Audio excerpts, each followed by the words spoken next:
మరి నేను అడిగాను మా అమ్మని, అమ్మ పుదీనా కొత్తిమీర లీవ్స్ కదమ్మా, అది ఎక్కువ రోజులు ఎలా ఫ్రెష్ గా ఉంటాయి? అప్పుడు మా అమ్మ నాకు చెప్పింది, ఒక టిప్ చెప్పింది. అది నేను మీకు చెప్పేస్తున్నాను. మరి వీడియోలోకి వెళ్ళిపోదామా? ముందుగా నేను కొత్తిమీరని ఎలా స్టోర్ చేయాలో చెప్పబోతున్నాను. ముందుగా మార్కెట్ నుంచి ఫ్రెష్ కొత్తిమీర తీసుకోవాలి. ఫ్రెష్ అంటే ఆకులు ఎల్లోగా ఉండకూడదు, ఇలా గ్రీన్ గా ఉండాలి. ఫస్ట్ పాయింట్, ఇక ఈ కొత్తిమీరకి రబ్బర్ బ్యాండ్ అయినా తాడైనా ఉంటుంది చూడండి, దాన్ని కొంచెం పైన కట్ చేసేసుకోవాలి. ఇప్పుడు చూడండి, నేను అమ్మ కలిసి ఈ కొత్తిమీరని క్లీన్ చేసేసాం. ఇప్పుడు దీన్ని ఎలా స్టోర్ చేయాలో చెప్పనా? ముందుగా ఒక ప్లాస్టిక్ బాక్స్ ని తీసుకోవాలి. దాని తర్వాత ఒక టిష్యూ పేపర్ తీసుకుని దీన్ని లోపలేసేయాలి.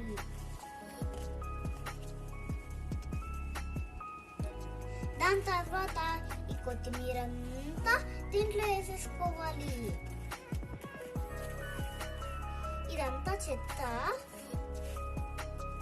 దాని తర్వాత ఇంకో టిష్యూ పేపర్ తీసుకుని ఇలా పెట్టాలి. దాని తర్వాత గట్టిగా మూత పెట్టేసేయాలి. ఇలా చేస్తే కొత్తిమీర 10 days వరకు చాలా ఫ్రెష్ గా ఉంటుంది. ఇప్పుడు పుదీనాని ఎలా స్టోర్ చేసుకోవాలో చెప్తాను. మా ఫ్రెష్ పుదీనా తీసుకోవాలి. దాని తర్వాత ఈ రబ్బర్ బ్యాండ్ ఉంది చూడండి, దాన్ని కొంచెం పైకి కట్ చేసుకోవాలి.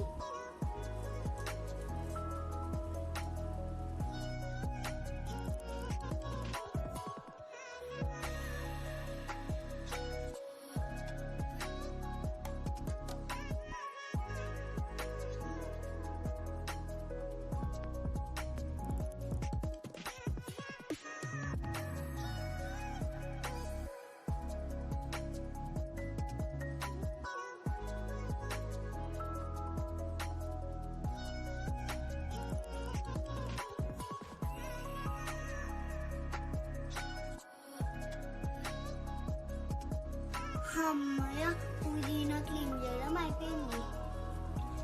నేనే చేశానండి అంతా, మా అమ్మ ఏం హెల్ప్ చేయలేదు, వీడియో తీస్తూ కూర్చుంది. సరే, మరి దీన్ని ఎలా స్టోర్ చేయాలో చెప్పనా? ఒక ప్లాస్టిక్ బాక్స్ తీసుకోవాలి. దాంట్లో ఒక టిష్యూ పేపర్ వేయాలి. దాని తర్వాత ఈ పుదీనా అంతా దీంట్లో వేసేయాలి. దాని తర్వాత ఇంకో టిష్యూ పేపర్ వేయాలి. దాని తర్వాత గట్టిగా మూత పెట్టేసేయాలి. ఈ పుదీనాని ఇలా చేస్తే 10 days వరకు ఫ్రెష్ గా ఉంటుంది. అంతే, ఈ పుదీనాని ఇంకా ఈ కొత్తిమీరని ఫ్రిడ్జ్ లో పెట్టేసుకోవడమే. ఇవి 10 days వరకు ఫ్రెష్ గా ఉంటాయి. నేను చెప్పిన టిప్స్ ట్రై చేయండి.